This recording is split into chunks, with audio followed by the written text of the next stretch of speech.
Siemka, ja jestem Adacho i jakoś tydzień temu na karcie społeczność zadałem wam w zasadzie zestaw pytań, to nie było chyba jedno pytanie, nie pamiętam jak konkretnie skonstruowałem ten post, ale był to post zachęcający do dyskusji. Bardzo podobna forma, powiedzmy, zresztą format tego filmu też jest podobny do formatu, który kultywowałem jakoś miesiąc czy 2 miesiące temu. Mianowicie jest to film dyskusyjny przedstawiający wasze pomysły, tym razem nie na nową sagę, nie na nową technikę, ale na nowego potencjalnego antagonistę w serii Dragon Ball. Ja w ramach pobudzenia waszej wyobraźni wrzuciłem na posta Amarona, czyli postać, która pojawiła się w mandze Dragon Ball Kakumei, rzecz jasna w fanowskiej mandze.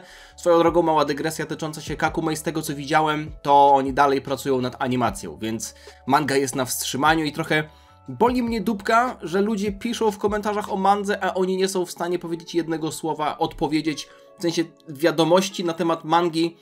Nie wiem, czy one są gdzieś ogólnodostępne, ale jeśli byłyby, to pewnie bym o tym wiedział, bo dość namiętnie śledzę ten temat i wygląda na to, że będziemy musieli jeszcze trochę poczekać na powrót mangi Dragon Ball Kakumei. Ale muszę przyznać, że mimo tego, że to oczekiwanie na powrót Dragon Ball Kakumei bywa nieco gorzkie, to trochę mi je osłodziliście swoimi komentarzami, których było tak dużo, że przyznam się wam, nie przeczytałem wszystkich do końca. I w momencie, w którym doszedłem gdzieś do połowy listy, albo do 2/3 listy, stwierdziłem, że tych pomysłów jest już na tyle dużo, że resztę pomysłów przeczytam w następnym odcinku, więc możliwe, że faktycznie powstanie jakaś dogrywka do tego odcinka, bo muszę przyznać, że niektóre osoby z was się rozpisały. Pierwszy raz w życiu musiałem podzielić jeden komentarz na 2 screeny, bo na jednym screenie nie byłem w stanie zmieścić całego komentarza. I ogólnie jestem zadowolony z tego, co pisaliście, bo naprawdę kilka pomysłów bardzo mi się spodobało, ale mogłem się domyśleć, że najbardziej łapkowany komentarz to będzie coś w stylu Kutacho, złe alter ego Adacho. Karol N, ja cię pamiętam. Karol N, jeśli nie chcesz trafić wyżej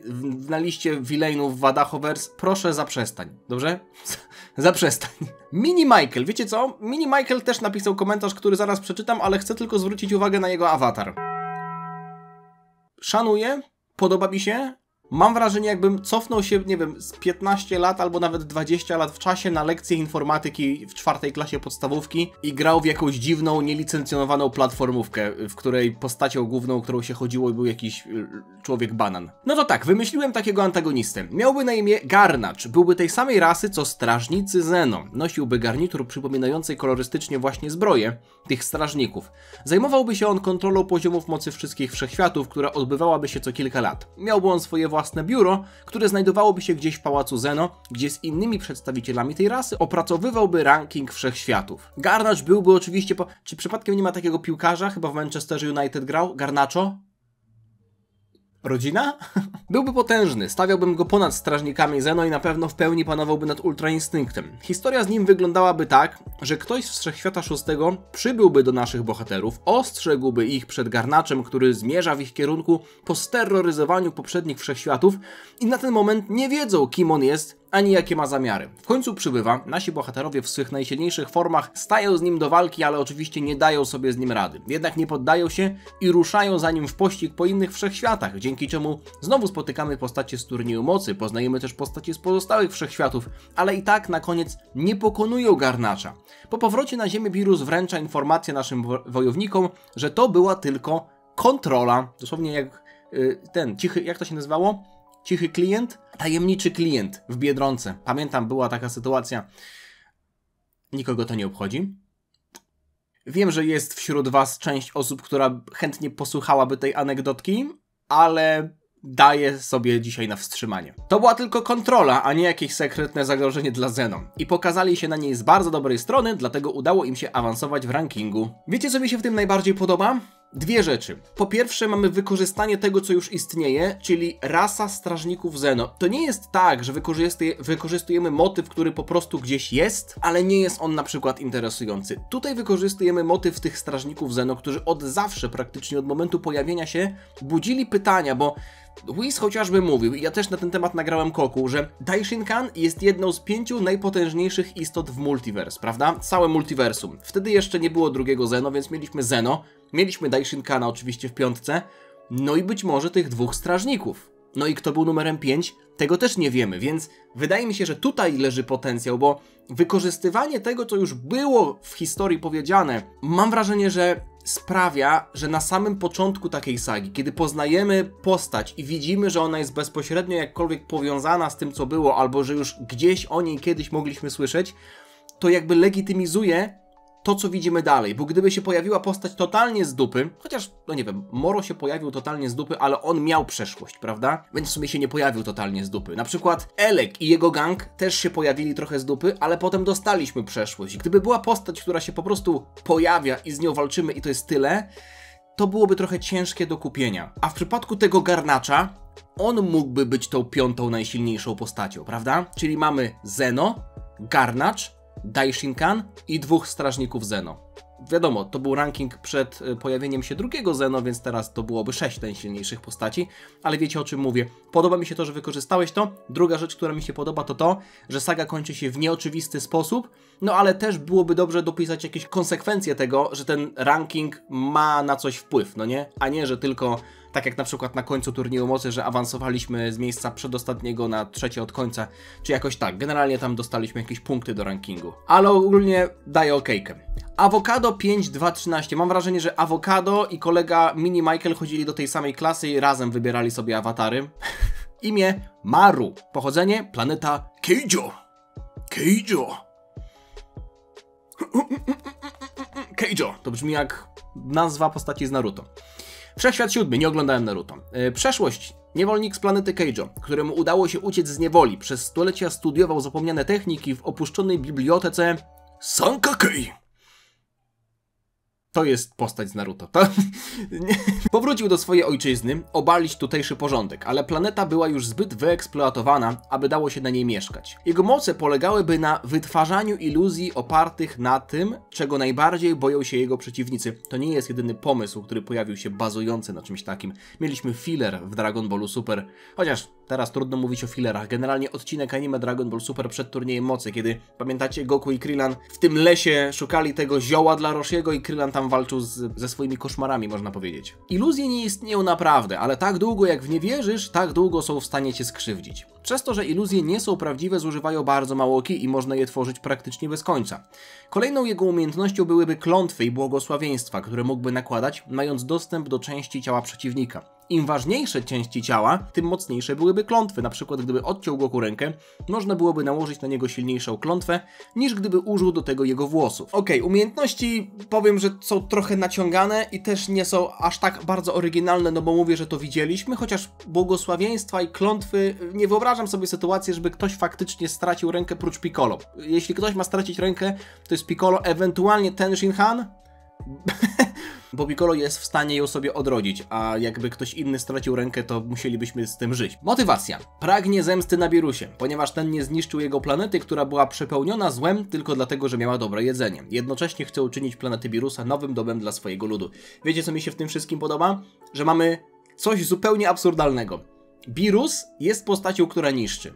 I mielibyśmy gościa, który ma pretensje do Birusa nie za to, że mu zniszczył dom, tylko że go nie zniszczył, więc uważam, że to jest dość ciekawy wątek, o który można byłoby zahaczyć, wokół którego można byłoby pisać, ale dużo widziałem komentarzy tyczących się tego, że starzy bogowie zniszczenia, że w ogóle były bóg zniszczenia przed Birusem, który tam był, albo ktoś, kto miałby znać Birusa z dzieciństwa, albo jakakolwiek zemsta na boga zniszczenia. Bardzo mocno kręciliście się, co zresztą rozumiem, wokół tej hierarchii bogów zniszczenia, no bo jest to coś, umówmy się, co zostało wprowadzone przez Dragon Ball Super, co bardzo rozpaliło apetyty i tak jak dostaliśmy anioły, Daishinkana, Merusa, Zeno i tak dalej, chociaż Zeno uważam za postać mało satysfakcjonującą. Nie wiem, czy to zdaje próbę czasu. Są sceny fajne z Zeno, ale uważam, że można byłoby ten wątek poprowadzić w nieco bardziej satysfakcjonujący sposób. Mówię ogólnie o tej hierarchii bogów, o przeszłości bogów przede wszystkim. Więc wygląda na to, że tak naprawdę ten przeciwnik, kolega Maru, planeta to była Keijo, być może byłby w stanie walczyć ze wszystkimi prócz Goku. Chociaż Goku też się boi niektórych rzeczy. Goku boi się zastrzyków, prawda? Igieł się boi, więc moglibyśmy to obrócić w jakiś gagowy żart, ale ja bym tę zemstę na Birusie połączył, wiecie z kim? Z byłym bogiem zniszczenia. Były bóg zniszczenia, który dobrze wykonywał swoją robotę. Wiecie co? Były bóg zniszczenia, który dobrze wykonywał swoją pracę, potem z jakiegoś dziwnego powodu stracił swoją robotę, albo na przykład z jego perspektywy przez niesprawiedliwość. No i Birus, który jako może nie aż tak leniwy Bóg zniszczenia jak na przykład Szampa, ale umówmy się, że oba koty są leniwe, mógłby denerwować tego gościa, no bo on stracił swoją boskość, prawda? Tylko że inaczej. Jak mielibyśmy rozwiązać ten wątek, że Beerus jest Bogiem zniszczenia już od milionów lat, a poprzedni Bóg zniszczenia jeszcze żyje? Może na przykład jest w zaświatach dla bogów, prawda? Albo w ogóle w zaświatach i jest w stanie dalej trenować, bo zachował swoje ciało, bo został doceniony przez to, że dobrze sprawował swoją robotę i tak dalej i przez te miliony lat obserwuje z zaświatów, jak Beerus się opiernicza. Dodałem trochę od siebie, no ale cóż. Caleczny, a może całeczny, a może po prostu caleczny. Nie będzie caleczny. Generalnie podobała mi się koncepcja marvelowska. Wiem, że nie jesteś za bardzo obeznany z Marvelem, ale w portfolio Marvela jest kilka postaci, które mogłyby fajnie pasować do uniwersum DB. Gore albo Gor. Nie będzie, że Goro. Goro! Początkowo wyznawca religii, który odwraca się od bogów i wiary po śmierci swojej córeczki. W skrócie, błagania Gorów do bogów o pomoc w uzdrowieniu córeczki zostaje olane. Bogowie pokazują, że składane do nich dary, plony, zwierzęta, kwiaty czynią ich rozpasanymi, a wierni to zwykłe śmiecie, więc mamy w dupie twoją córeczkę. Gorowi w przypływie rozpaczy i wściekłości ukazuje się... Teraz to już lecimy po całości, po bandzie można powiedzieć jedziemy. Ukazuje się Necrosword, dzięki któremu zostaje obdarzony wielokrotnie większą mocą niż boska. Prowadziłbym drobną zmianę, ale to zaraz o tym wspomnę. Postanawia zabić wszystkich bogów w akcie zemsty. Druga opcja to Knull. Czy mogę na niego mówić Knur? Knur, władca symbiotów, nie wiem co to znaczy, który uwolnił się z planety będącej jego więzieniem. Knur narodził się z ciemności, a gdy powstał wszechświat i rozbłysł jasnością, Knur wydaje wojnę światu i wszelkiemu życiu. Okej, powiem wam tak. Połączyłbym te dwa pomysły. Czyli Knur, który narodził się w świecie ciemności, jest to gość albo nawet nie tyle co z rasy, co może po prostu z planety Jakona. Pamiętacie Jakona z Majin Buu Sagi, czyli tego potwora, który żywił się światłem? To była postać, która pochodziła z planety położonej na krańcach totalnie wszechświata, na ciemnej planecie, gdzie nie było w ogóle światła, ale uważam, że Jakon nie musiałby być typowym przedstawicielem tej rasy, tylko pewnego rodzaju potworem, który tam żył. Więc na planecie Jakona, nie pamiętam jak ona się nazywała, wybaczcie mi, bo planeta Zun to była planeta Puipuja. Jak się nazywała planeta Jakona, nie pamiętam. Nie będę teraz sprawdzał, to nie jest aż tak istotne. Umówmy się, że nazywała się planeta Bambo. No bo była... No wiadomo, prawda? Także na planecie Bambo było bardzo, bardzo ciemno. Tylko że Jakon był tak naprawdę jednym ze stworów, powiedzmy ze zwierząt, które tam żyły. On nie był w stanie panować za bardzo nad swoją ki. Babidi z łatwością mógł go przejąć. A dlaczego Babidi nie przejął na przykład zwykłych mieszkańców planety Bambo? Bo byli oni za silni. Mieli oni być może, nie wiem, może mieli czyste serca i nie mieli zła, który Babidi mógłby jakby wykorzystać, więc musiał przejąć Jakona, który też oczywiście stamtąd pochodził, ale nie był typowym przedstawicielem planety Bambo. I co się okazuje? Że mieszkańcy planety Bambo oczywiście mieli czyste serca, więc byli też pobożni, składali hołd bogom. Moglibyśmy mieć na przykład też sytuację jak z naszej ziemi, że mamy pałac Kamiego i tamtejszego boga, tamtejszego Kamiego, któremu mieszkańcy planety Bambo składali hołd.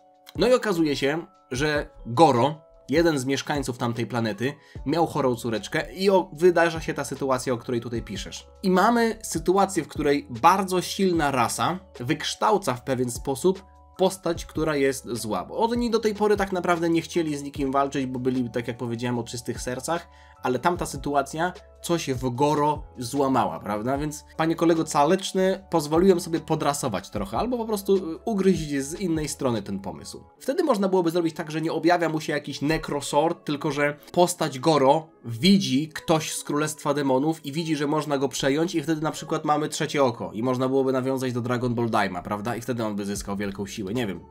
Freestyluję. Ratatouille. Mamy chyba całkiem dobry pomysł. Akcja działaby się w większości w szóstym wszechświecie, co jest furtką do spotkania Vegety z Saiyanami na planecie Sadala. Villain nazywałby się Plup. Czy to jest dźwięk jak stolec wpada do sedesu? Mi się wydaje. Plup byłby wersją Majin Buu z szóstego wszechświata, lecz byłby od niego silniejszy z kilku względów. W dawnych czasach wchłonąłby już niedziałającego Hakaishina, niedziałającego w sensie, że byłego Hakaishina szóstego wszechświata.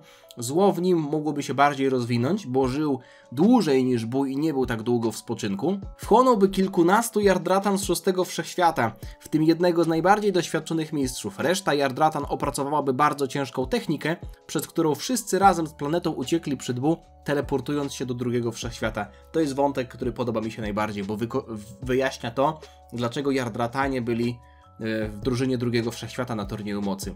Ze stanu spoczynku wybudził go albo jakiś zbuntowany Kajo, albo Frost. Niech będzie Frost, bo Zamasu już mieliśmy. Plup umiałby się teleportować i używać innych, także jeszcze nieznanych technik z Yardrat. Myślałem, żeby nasi bohaterzy walczyli też z innymi przeciwnikami opanowanymi przez Plupa? To miałby być Plup, a nie Plum. Plan to śliwka. Plup lepiej brzmi, no bo tu mówię, kojarzy się jednoznacznie, przynajmniej mi kojarzy jednoznacznie, może nie wam. Podoba mi się. Wykorzystuję wątek tego, że jeśli w 7 wszechświecie jest Bu, to być może w 7 jest Bu, to być może w 6 bliźniaczym też, tylko że historia Bu została ostatnio tknięta dodatkowo w Dragon Ball Daima. I tam padła informacja, że Bu został stworzony przez Marbę, więc tak naprawdę Królestwo Demonów, no bo tam powstał Majin Buu, nie jest przypisane do żadnego wszechświata. To jest pierwsza sprawa. Druga taka, że nawet gdyby było, to mamy tutaj do czynienia ze sztucznie stworzonym tworem. Masło maślane, ale wiecie o czym mówię. To nie jest tak, że jak na przykład w 7 wszechświecie mieliśmy Androida 16 albo Gammę 1 i Gammę 2, to w 6 też muszą być. Nie, no to są sztuczne twory. To nie jest tak, że narodził się odpowiednik, że mamy przeciwstawne rasy, albo inaczej, że mamy ziemian tu, ziemian tam i są jakieś, powiedzmy, osoby, które mogłyby być swoimi odpowiednikami w 2 wszechświatach. No nie, więc tutaj mamy do czynienia raczej ze sztucznym bytem, który narodził się w miejscu neutralnym. Natomiast można byłoby napisać historię pokroju Dragon Ball Daima, tylko że wątpię, żeby te twórcy zrobili historię, która jednocześnie następuje, w sensie jest stworzona chwilę po Dragon Ball Daima i już wykreśla to, co w Dragon Ball Daima padło na temat Buu, bo tutaj musielibyśmy się kierować zasadą, że Buu narodził się z początkiem wszechświata, prawda? Czyli jak 7 wszechświat się tworzył, no to 6 wszechświat stworzył się w taki sam sposób albo podobny sposób i tam też narodził się ten produkt uboczny, ale myślę, że można byłoby jakkolwiek naciągnąć tę fabułę, żeby 6 wszechświat też miał coś takiego. Przecież mogłoby być tak na przykład, że z Królestwa Demonów, z którego można przejść do każdego wszechświata, cząstka tego Buu na przykład zyskała samoświadomość i poleciała do 6 wszechświata i tam miała inną, powiedzmy, swoją historię i inaczej, tak jak tutaj to opisałeś, funkcjonowała. Crooxon, mam pomysł na antagonistę. Czy mam tutaj 2 szczury obok siebie? Jeden szczur, a drugi to nie wiem, co to jest za... Co to jest za awatar? Nie wiem, z której strony to ma twarz. Crooxon, tak czy siak. Czy to jest kruk w ogóle? Może to jest kruk? Nie. To jest chyba jakaś sowa. Mam pomysł na antagonistę, choć nie wiem sam, czy to jest dobry pomysł. I jest to pewne, że Beerus nie był pierwszym bogiem zniszczenia. Mój pomysł zakłada wykorzystanie byłego boga zniszczenia jako przeciwnika dla naszych bohaterów. Jego imię mogłoby brzmieć Wesgar, bo w sumie to nie ma powodu. Nie ma to jak dobrze napisany antagonista. Wesgar byłby naturalnie potężny, w końcu odbył treningi z Whisem, więc jest oczywiste, że jego siła może być porównywalna do samego Beerusa. A jego motywy? Tu przychodzi lekki problem, ale może chciałby obalić Beerusa, bo widziałby wiele niedoskonałości w 7 wszechświecie, coś o czym mówiłem przed chwilą, lub byłby kimś w rodzaju zapatrzonego boga, który na samą myśl, że śmiertelnik jest uczony przez Beerusa, dostawałby białej gorączki, choć oba te pomysły są nieco kalką z Zamasu. Pomysł ma wiele wad. Okay. Widzę, że tutaj niżej też napisałeś o kimś, kto się pojawił z tych 6 wszechświatów, które zostały stworzone po turnieju mocy, zakładając, że to życzenie Androida 17 faktycznie wskrzesiło też tamte wszechświaty. Uważam, że to są dobre pomysły. Tak jak powiedziałem, były Bóg zniszczenia to jest coś, co byłoby nawiązaniem do historii, więc tutaj bardzo duży plus, bo postać chociażby Cranberry'ego z sagi Moro to jest gość, o którym będę wspominał o nim od dłuższego czasu i będę jeszcze wspominał, bo uważam, że to jest idealny sposób na wplątanie, to jest idealny sposób na wplątanie postaci, która nie ma znaczenia i nadanie jej znaczenia, ale uważam też, że to jest świetny pomysł na wprowadzenie postaci i powiązanie jej z pewnym wydarzeniem historycznym, bo mamy życzenia w historii Dragon Balla, w których były wskrzeszane jakieś osoby, prawda? Tylko że w Majin Buu sadze była mowa, żeby nie wskrzeszać tych złych. Natomiast w sadze Namek mieliśmy mowę, żeby wskrzesić tych, którzy umarli z ręki Frizy i jego ludzi, a Cranberry'ego zabił Zarbon. Mimo tego, że Cranberry był wojownikiem, żołnierzem armii Frizy, to został zabity przez żołnierza armii Frizy, więc też został wskrzeszony, ale wiecie, drugi raz wykorzystanie tego samego motywu, że ktoś oprócz Cranberry'ego jeszcze został wskrzeszony, to już byłoby trochę naciągane, więc można byłoby szukać takich luk, takich drobnych miejsc w historii Dragon Balla, gdzie dałoby się wplątać jakąś historię pokroju właśnie Cranberry'ego. I uważam, że były Bóg zniszczenia to jest taka furtka, to jest taka możliwość. Wojciech Dudkiewicz, dziękuję za te entery, które tutaj nawrzucałeś. W ten sposób muszę twój komentarz rzucić na swoją stronę, no ale okej. Siemka Adacho, cześć. Młodszy brat Wasabi. Techniki? Aura Anty-Ki. W jego zasięgu nie działają fale energii, pociski ani teleportacje. Walka możliwa tylko wręcz. Mistrz sztuk walki, błyskawiczne ciosy, perfekcyjne kontrataki. Potrafi blokować i uderzać jednocześnie. Młody, porywczy, arogancki, gardzi wojownikami polegającymi wyłącznie na kij i transformacjach. Uwielbia szydzić z przeciwników, zmusza ich do prawdziwej walki.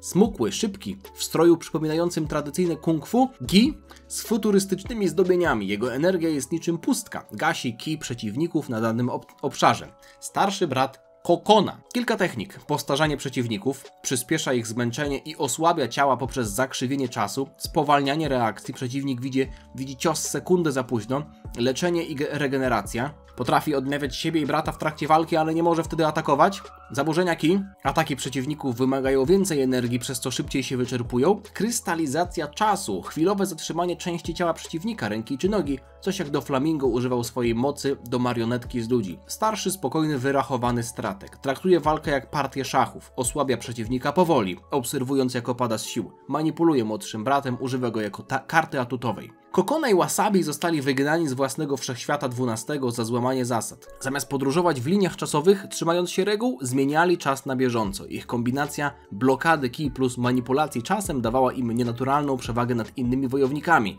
Jednocześnie podczas podróży dowiedzieli się, że dzięki transformacjom wojownicy z wszechświata VII, którzy nie dość, że manipulowali czasem kilkukrotnie w historii, to tak naprawdę wygrali turniej dzięki transformacjom. Przy okazji szukają Hita, żeby odkryć jego techniki manipulacji czasem. Pragną zemsty, sprawiedliwości, chcą udowodnić swojemu Kaioshinowi i bogowi zniszczenia, że ki i transformacje to oszustwo, a prawdziwa siła to czyste ciało, Wasabi i nieubłagany czas Kokona. Ja sobie tak czytam to i myślę sobie, aura anty-ki, czyli w zasięgu Wasabi nie można używać ki. A jakby na przykład zrobić krok w tył i wtedy go zaatakować kiblastem. Nie no, ja rozumiem. Wtedy można byłoby to na przykład napisać tak, że jak pocisk ki znajduje się już w zasięgu Wasabi, to jest on po prostu rozproszony. Czyli nawet jeśli by się zaatakowało go z dystansu, to te ataki ki w pobliżu Wasabi po prostu są rozproszone. Uważam, że największym plusem tego wszystkiego, już pomijając wygląd, bo cieszę się, że tutaj to też opisałeś, ale mamy tutaj historię, która skupiłaby się na sztukach walki, na walce wręcz, przede wszystkim też chyba na walce naziemnej, a nie na lataniu, więc moglibyśmy na przykład zrobić tak, że, to byłoby ciekawe, w momencie, w którym Wasabi i Kokona pojawiają się na ziemi, Goku orientuje się, jak to wygląda, to mówi, ej, a co wy na to, żeby wziąć udział w Tenkaichi Budokai? I tam możemy się ponapierniczać na takich zasadach. I wiecie, na końcu by sobie na przykład uścisnęli dłonie. Myślę, że to mimo wszystko jest potencjał na luźną sagę. Hubert, imię Carbonary. Moce? Wskrzeszanie duszy zmarłych, dawanie im większej mocy i panowanie nad nimi. Przykładowo mógłby wskrzesić Radica, czy żołnierzy Frizy z ziemi, czy Namek oraz dawać im większą moc, by mogli walczyć w miarę równo z naszymi bohaterami, samemu nie stracąc jakoś specjalnie siły. Podoba mi się, mimo tego, że to jest dość jakby krótko opisany motyw, podoba mi się to, Czy ja żyję w jakimś wariatkowie? Podoba mi się tutaj nawiązanie do solo leveling. Przecież tam Sung Jin-woo był w stanie wskrzeszać i robić... Tak naprawdę był nekromantą, no nie? Więc można byłoby powiedzieć, że jest to też taka umiejętność nekromancka, ale uważam, że można byłoby wprowadzić coś takiego, co też nawiązywałoby na przykład do sytuacji z Krillanem, a w zasadzie z wskrzeszaniem Krillana na Namek. Pamiętacie sytuację, jak chcieli wskrzesić Krillana i Vegeta powiedział, że jeśli go teraz wskrzesicie, to pojawi się w miejscu, w którym zginął, czyli na planecie Namek, której nie ma, więc będzie w próżni kosmicznej, więc znowu zginie. Więc najpierw przenieście jego duszę tutaj. Tylko że mamy sytuację, w której na przykład ktoś umiera i jest w stanie zachować ciało w zaświatach, więc jego dusza jest też w zaświatach. Czyli jeśli on zostanie wskrzeszony, to jest wskrzeszony tam, gdzie jest, w zaświatach. Jak na przykład Goku otrzymał życie od Elder Kaioshina, no to po prostu mu aureola zniknęła. Dostał życie i nie pojawił się w miejscu, w którym zginął, no bo Goku przecież po Sazesela zginął na planecie Króla Kaio. Ale można byłoby wprowadzić coś takiego, że osoby, które nie mają przywileju zachowania ciała, czyli tak jak napisałeś, żołnierze Frizy, chociażby ten Raditz, prawda? Oni, mimo tego, że ich dusze Król Yemma prawdopodobnie już wyczyścił i one poszły do piekła, to jest być może jakaś cząstka energii, jakiś taki checkpoint. Miejsce śmierci jest wpisane w istotę tego byłego bytu, więc mimo tego, że dusza sobie poszła, to gdyby została wskrzeszona jakimś cudem, to pojawiłaby się w tamtym miejscu, więc mimo tego, że Radica i żołnierzy Freezy już pewnie nie ma, to miejsce jest dalej gdzieś zapisane, powiedzmy, w danych. Więc ktoś taki mógłby na przykład wyczuwać te miejsca, mógłby na przykład widzieć, że na tym pustkowiu, gdzie odbyła się na przykład saga Saiyan albo w ogóle walka Piccolo, Goku i Radica, czuć pewną aurę w tej konkretnej lokalizacji, gdzie Raditz zginął i on wtedy może właśnie ich wskrzeszać i dawać im jakąś swoją moc, więc uważam, że można byłoby coś takiego zrobić, jest to dość ciekawe, ale okej. To tylko taki luźny pomysł. W zasadzie trzeba byłoby mimo wszystko i tak napisać pewną historię, no bo umiejętność to jest umiejętność, ale jeszcze jest motyw, prawda, historia przeciwnika i tak dalej. Piotr Krupa. Z tego co rozumiem, przeciwnik ma się nazywać Ino. Przypomina w swoich motywach Birusa Sela. Niepozorny z wyglądu, ukrywałby swą zdolność do manipulowania otaczającą go rzeczywistością, a zaciekawiony Saiyanami w służbie Galaktycznego Patrolu, nawiązanie do sagi Moron, z opowieści przez Jacko podkoloryzowanych w tawernie, udaje się na Ziemię. Tam, zapoznawszy się z rzeczonymi Saiyanami i ich rodziną i znajomymi, dla zabawy decyduje się poprzestawiać rodowody. Na przykład Krillin i Yamcha zostają Saiyanami, albo Krewkie w temperamencie żony głównych bohaterów też miałyby zostać Saiyanami, a ci odwrotnie, zostają Ziemianami, albo zostają zmienieni z Birusem i Whisem. Ino zażąda Smoczych Kul za obietnicę przywrócenia naturalnego porządku. On sam dla bezpieczeństwa własnej skóry, na przykład przed interwencją Zeno, zamieni siebie z Dendim, czyli w rolę Boga Ziemi. Po co to wszystko? Dla zapewnienia sobie emocji i rozrywki. Umiejętność zmieniania rodowodów to jest coś, co mnie kupiło. Jak wyobraziłem sobie, że mamy na przykład sytuację, że gość jest w stanie przestawiać trochę DNA, czyli można powiedzieć, że trochę zamieniać ciała, ale niekoniecznie tyle, co zamieniać ciała, bo to nie jest tak, że Krillin dostałby ciało Goku, tylko że Krillin, będąc dalej Krillinem, stałby się Saiyaninem. I na przykład Yamcha stałby się Saiyaninem. I wtedy moglibyśmy autentycznie zobaczyć Super Saiyanina Yamszę, albo Super Saiyanina Krillina, albo Super Saiyanina Tenshinhana, albo Ultra Instynkt Chaozu, gdyby został Chaozu zmieniony z Whisem. W sensie aniołowie być może byliby wyłączeni z tej zabawy, ale sam pomysł, niezliczona ilość możliwości tych kombinacji, kto z kim byłby zamieniony, Bulma i Chi-Chi, gdyby zostały zamienione z Goku i Vegetą, a Goku i Vegeta byliby tylko Ziemianami, Piccolo, nie wiem, mógłby zostać zamieniony z kimś jeszcze, albo w ogóle Piccolo nie musiałby być zamieniony, bo pewnie byłby silniejszy od Goku i Vegety, gdyby oni byli Ziemianami. To mogłoby być ciekawe, gdyby na przykład Tenshinhan stwierdził, że zemści się na Vegecie po tylu latach, jak on teraz może się transformować w SSJ. To byłoby ciekawe. Sam antagonista, powiedzmy, że aż tak bardzo mnie nie kupił. Uważam, że to też mogłoby być taka trochę gagowa saga, ale sama umiejętność naprawdę bardzo fajna. Jacek Krab. Imię Karze, chociaż później pisałeś Kazę. No nie będzie, że Kazek. Kazek pochodzi z pustki. Coś jak nasza czarna materia, która po prostu jest między wymiarami. Jego przeszłość? Na długo przed wydarzeniami z Dragon Balla jego rasa, która nie była liczna, lecz potężna, zaczęła ingerować w przestrzeń różnych wymiarów, opuszczając swoją pustkę. Ale została zgładzona przez anioły. Kazek i jego bracia zginęli w krwawej walce. Tak myślano. Lecz Kazek poprzez pewien artefakt połączył się z pustką. Po upływie wielu lat, na skutek walki Broliego i Gogety, pustka zaczęła zyskiwać świadomość i odrodziła Kazka. Jego rasa uważała, że pustka to prawdziwy świat, wolny od hierarchii i cierpienia, a różne wymiary pomiędzy to tylko marna iluzja. Dlatego zaczęli przenikać do różnych wymiarów, aby je zlikwidować, co w jego oczach było aktem miłosierdzia. Trochę Matrix, powiem wam. Jego moce, rozdarcie przestrzenne. Dzięki swojemu pochodzeniu jego ciało potrafi dosłownie rozrywać rzeczywistość wokół, zmieniając pole walki w przestrzeń, gdzie prawa fizyki przestają obowiązywać. Wiecie, co mi się w tym wszystkim podoba?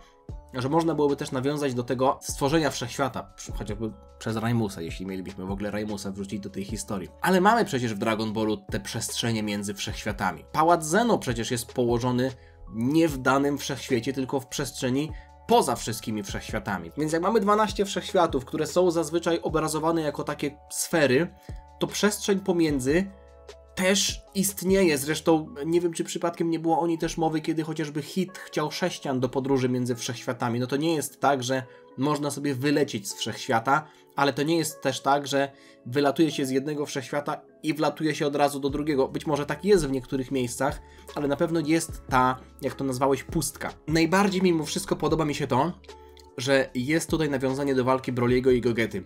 Można byłoby zrobić tak, że dajmy na to, Beerus i Champa kiedyś walczyli z pewnym przeciwnikiem, którego nie byli w stanie pokonać, bo nie mieli nad nim władzy. Okej, Beerus i Champa są bogami zniszczenia, było mówione, że oni są w stanie wymazać wszystko, ale umówmy się, że na przykładzie Toppo widzieliśmy, że jego moc zniszczenia była przezwyciężona przez surową moc Vegety, więc być może Beerus i Champa nie byliby w stanie wymazać kogoś pokroju Zeno. Ja nie mówię, żeby tutaj Kazek był tak silny, ale może byłaby to historia z samych początków Beerusa i Champy, kiedy oni dopiero zaczynali być bogami zniszczenia i ich Hakai nie było jeszcze tak mocne, więc zanim mogli wymazać Kazka, stwierdzili, że go po prostu zapieczętują w tej przestrzeni, w tym wymiarze między wszechświatami, w jakimś może ukrytym wymiarze. I co by się mogło okazać? Że walka Broly'ego i Gogety, w tym momencie, kiedy oni się zderzyli i te ściany czasoprzestrzeni pękły, że to zniszczyło tę pieczęć, że to uwolniło Kazka z tamtego wszechświata, bo oni właśnie tą swoją walką zniszczyli tę czasoprzestrzeń. I można byłoby jeszcze na przykład powiedzieć, że jak Goku i Beerus się bili, to Elder Kaioshin wtedy też się starał o to, że oni pękną ten wymiar, prawda? Arp. Nazwa Andro od Androctotnus Carsitcuta, najniebezpieczniejszego skorpiona na świecie. No i tyle. Pochodzenie z tego samego miejsca co Moro. Przeszłość? Rywal Moro z młodości. Moro nie miał możliwości zabicia Andro, więc go zapieczętował. Pieczęć została złamana po śmierci Moro. Wygląd? Na bazie skorpiona, bo przeciwieństwem zodiaku barana jest skorpion. To mi się podoba. Fajnie tutaj nawiązanie też do jakichś takich znaków zodiaku, prawda? Jest to przynajmniej jakkolwiek przemyślane. Moce? Magia. Umiejętności? Moro wysysał moce życiowe, więc... To jest linijka, dla której ja wziąłem ten komentarz do odcinka. A, wysysał. Ja na początku przeczytałem wysyłałby pozytywne emocje, motywację, chęć do walki, po czym przejmowałby kontrolę. Okej, czyli mówimy ziomeczki, siemaneczko, ziomeczki, co tam u was? Przychodzi Andro, my mówimy, o, Vegeta się transformuje w Ultra Ego, a Andro mówi... Co tam u was, kurwa? Pozytywna wibracja! Nie, wysysałby pozytywne emocje, motywację, chęci do... Perona z One Piece tak robiła. Po czym przejmowałby kontrolę nad pokonanym przeciwnikiem, tworząc swoją armię marionetek. Motyw? Udowodnienie wyższości nad Moro poprzez zabicie, zniewolenie jego zabójcy. Okej, mamy przeszłość Moro, na ten temat też nie wiemy dużo. No i tutaj na samym końcu Vegeta używa Force Spirit Fission na Andro, odzyskując motywację Goku, po czym zabija Andro. Odnośnie Force Spirit Fission, idealnym rozwiązaniem byłoby to na ostatni dzisiaj, ale wydaje mi się, że chyba najlepszy pomysł. Zostawiłem go na sam koniec dla cierpliwych osób. I to jest ten komentarz, który musiałem podzielić na dwie części, ale słuchajcie tego, bo warto. Endings are new beginnings. Dragon Ball najlepiej zyskuje, gdy villainów jest więcej, albo przynajmniej jest taki, który ma dobrze poprowadzonych podwładnych, jak na przykład w sadze Freezy. Podobałby mi się pomysł z bardzo silnym przeciwnikiem, który byłby rozszczepiony na wiele ciał. Najlepiej, myślę o Hakai, tam też pamiętacie? Te pradawne bestie. Najlepiej do tego pomysłu pasuje bardzo zapomniana rasa Metamorian, których wygląd nawet nie był opisany, ani nie pojawili się fizycznie.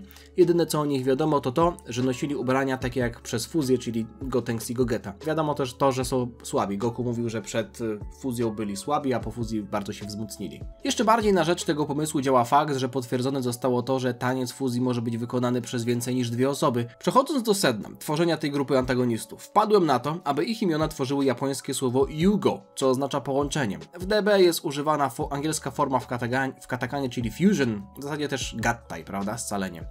Ale aby było trochę kreatywniej, użyłem właśnie słowa Yugo. 5 składowych fuzji podczas sagi walczyłoby z różnymi bohaterami Dragon Balla tak, aby każda z postaci miała swoje 5 minut. Ponieważ byli na podobnym poziomie mocy, postaci takie jak Gohan, Goku, Vegeta, Piccolo czy Broly, których siła wydaje się być porównywalna, mogłyby każda zmierzyć się z innym przeciwnikiem. Po dokonaniu fuzji w jedną istotę moglibyśmy zobaczyć walkę przypominającą starcie z Celem, Maxem lub Gomą, w której wszystkie postacie mogłyby wykazać się w walce z jednym przeciwnikiem, wykorzystując zarówno taktykę, jak i pracę zespołową. Imiona antagonistów przed scaleniem: Yu, Uga, Gon, Oru, On.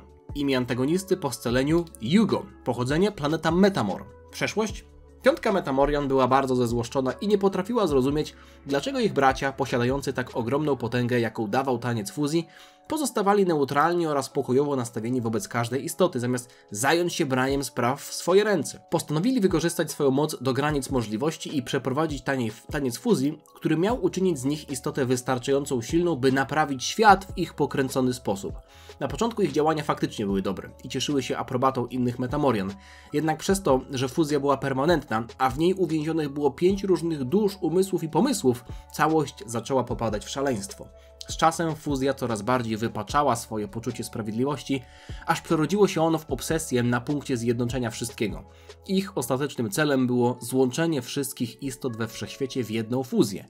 W takim świecie nie byłoby bólu, lęku, okrucieństwa ani podbojów, bo każdy stałby się jedną istotą żyjącą w harmonii. Yugo został pokonany nie przez bogów czy Saiyan, ale przez Yardratan, którzy użyli swojej techniki Forced Spirit Fission. Jego arogancja sprawiła, że nie docenił słabszych, a to doprowadziło do jego upadku. Rozdzielenie nie było jednak pełnym zwycięstwem. Po latach fuzji każda ze składowych stała się silniejsza.